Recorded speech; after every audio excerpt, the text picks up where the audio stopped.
ایک بات پڑھ رہا تھا، قبرستان کے اندر ایک 10 سال کا بچہ بیٹھا، گلے کے اندر بستہ ڈالا، سکول کی وردی پہنی ہوئی، اور قبر پر بار بار ہاتھ مار رہا تھا اور کہہ رہا تھا ابا اٹھ، ابا اٹھ، استاد جی نے کہا ہے کل یا ابا کو لے کے آنا یا فیس لے کے آنا۔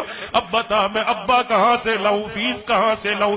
ساتھ والی قبر پر ایک بندہ بیٹھا موبائل پہ بات کر رہا تھا اور کہہ رہا تھا میں نے باپ کے قبر کے لیے پھولوں کی چادر کا آرڈر دیا تھا، ابھی تک آئی کوئی نہیں۔ وہ قبر پہ ہاتھ مار کے کہہ رہا تھا نہ ابا ہے نہ فیس ہے، ابا میرے ساتھ چل میں گھر نہیں جاؤں گا۔ یقین جانو ساتھ والی قبر پر بیٹھے والے نے سنا اور اس نے فون پر کہہ دیا پھولوں کی چادر نہیں چاہیے، پھول تو میرے پاس بیٹھا ہے۔ اس نے جیب سے پھولوں کی چادر کے پیسے نکال دیے اور نکال کے اس یتیم کے ہاتھ میں دے کے سر پہ ہاتھ پھیر دیا۔ انہوں نے کہا بیٹے ابا نہیں آئے گا، ابا نے فیس بھجوا دی ہے، جا جا کے اپنی فیس کا انتظام کر۔ جام پور میں پتہ نہیں کتنے ایسے گھر ہوں گے جن کی ماؤں نے اسکول چھڑوا دیے، جن کی ماؤں نے قرآن کی تعلیم چھڑوا دی اور کہہ دیا بیٹے گزارا نہیں ہوتا، تیری تعلیم ایک طرف ہے لیکن بہنوں کی عزت کا مسئلہ ہے۔ اللہ کی قسم اس 10 سال کے بچے سے پوچھ ابا کہاں ہے جس نے موٹر سائیکل کے تیل میں اپنے ہاتھ کالے کر رکھے ہیں؟ اس 12 سال کے بچے سے پوچھ تیرا 12 سال کا اے سی کی ہوا سے نہیں نکلتا۔ اللہ کی قسم یہ سارا دن ٹریکٹر ٹرالی کی دکان پر مالک کی جھڑکیاں کھا رہا ہے، کبھی چائے لا رہا ہے، کبھی روڈ پہ جھاڑو دے کے پانی چھڑک رہا ہے۔ اس کے سر پہ ہاتھ رکھ، اے بیٹے تجھے یہاں تک کون سی نوبت لے کے آئی؟ وہ کہے گا بابو جو وردیاں پہن کے جا رہے ہیں ان کا ابا گھر میں موجود ہے، میرا ابا قبر میں موجود ہے، میں اس لیے یہاں کام کر رہا ہوں۔ یقین جانو میرے بابو کبھی ان کے لیے تو التزام کر کے دیکھ۔ رب کعبہ کی قسم ہے اپنوں کو تو فروٹ روزانہ کھلاتے ہو، کسی یتیم کی جھولی میں فروٹ ڈال کے دیکھ، اللہ جنت کے میووں کا تیرے لیے انتظام کر دے گا۔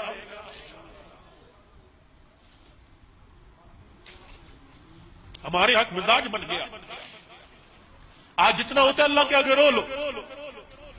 ہمارے یہاں مزاج بن گیا، کسی کی 10 روپے کی بھی ولی صاحب مدد کرے نا دعا کرنا جی، دعا کرنا کہ مر گئے دعا کے چکر کے اندر، بیڑا غرق کر لیا۔ انبیاء کے بعد سن لو، علماء مجمع بیٹھا علماء کا، انبیاء علیہ السلام کے بعد جن کی دعائیں قبول ہوتی ہیں وہ ماں باپ کی دعائیں۔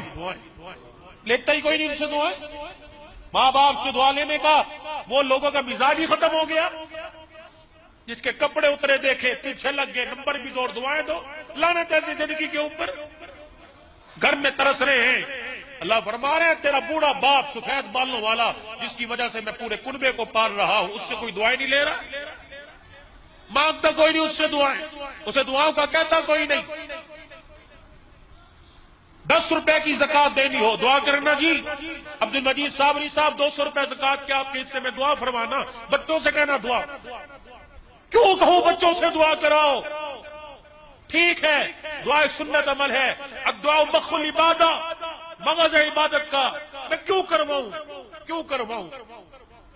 نہ امید کو امید کی کرن دکھا دے، دعا خود بخود ہو جائے۔ بیوہ کی سر کی چادر اترے دے کے اس کے سر پہ چادر ڈال دے، دعا خود بخود ہو جائے۔ یتیم کو روتا دیکھا، اس کی جیب میں 10 روپے ڈال کے اسے ہنستا دیکھ، دعا خود بخود ہو جائے۔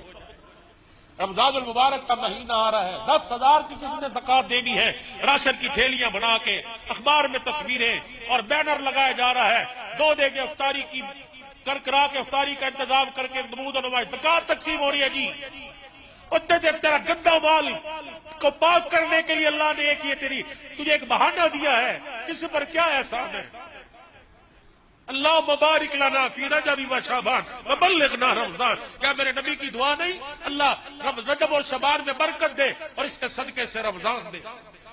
تم خوب جانتے ہو تمہارے محلے میں بیوائیں کیسے زندگی گزار رہی ہیں، تم خوب جانتے ہو سفید جوڑا پہن کے روزانہ گھر سے نکلتا ہے، اس کے ہاتھ اور دیکھ کہ اس کی کھال بھی چپک گئی ہے، تجھے اس کے چہرے سے نظر نہیں آتا، اسے 24 گھنٹے میں ایک مرتبہ بھی روٹی نہیں ملتی،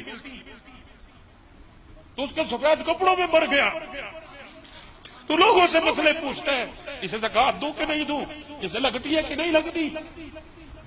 کبھی رب نے بھی تیرے سے پوچھا کہ ساری رات زنا کر کے آیا ہے، ساری رات تُو نے بدماشی کی ہے، تجھے رزق لگتا ہے کہ نہیں لگتا؟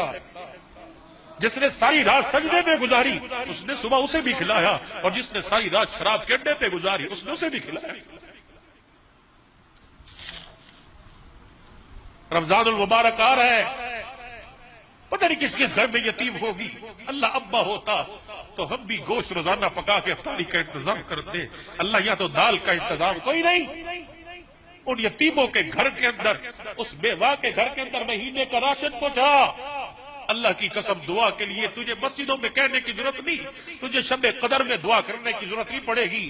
روزانہ جب یتیم افطاری تیرے مال سے کریں گے، عرش عظیم خود بخود ہلے گا، دعائیں خود بخود ہونے لگ جائیں گی۔ چپکے سے راشن کی تھیلی لے کے بیوہ کے دروازے پہ رکھ اور دروازہ بجا دے اور وہاں سے نکل آ، تاکہ یتیم تجھے دیکھ کر روزانہ تجھے سلام نہ کرے۔ لکھ دے اور دے آ، دروازہ کھلے گا، تھیلا پڑا دیکھے گا، اے اللہ کون دے گیا؟ اللہ فرمائے کہ میرے بندوں میں سے دے گیا۔ اے اللہ جس نے مجھے دیا اس کی نسلوں کی رزق کا انتظام کر دے۔ ایک مہینے پہ اللہ نسلوں کی رزق کا، ایک وقت کی روٹی پہ نسلوں کے رزق کا انتظام، یہ نیکی ہے، یہ نیکی ہے۔ باپ مر گیا دوسرے دن 4 دے کے پکا کے مجمع، یہ کوئی نیکی ہے؟ یہ نیکی نہیں ہے۔ ٹھیک ہے یہ نیکی ہوگی اپنی جگہ، باپ مر گیا، پتہ نہیں اس علاقوں میں کتنے علاقے ایسے ہیں جہاں اتنے بچے پانی کا مٹکا اٹھا کے 2 میل مٹکا بھرنے جاتے ہیں، وہ موٹر لگوا، وہ کنواں کھدوا دے، پھر تجھے دعا کی کہنے کی ضرورت نہیں پڑے گی۔ گرمی کے موسم میں پانی گلاس، یہ پانی اندر جائے گا، اتڑیاں ٹھرے گی، عرش عظیم سے خود ہدایت کے فیصلے ہو جائیں گے۔ عید کا دن ہے، آئے گا، کسی یتیم کو کپڑے بنوا دینا، کسی مدرسے کے طالب علم کو کپڑے بنوا دینا، بیوہ بہن کے گھر کو آباد کر دینا۔ اس لوگوں کو شرم ہی نہیں آتی۔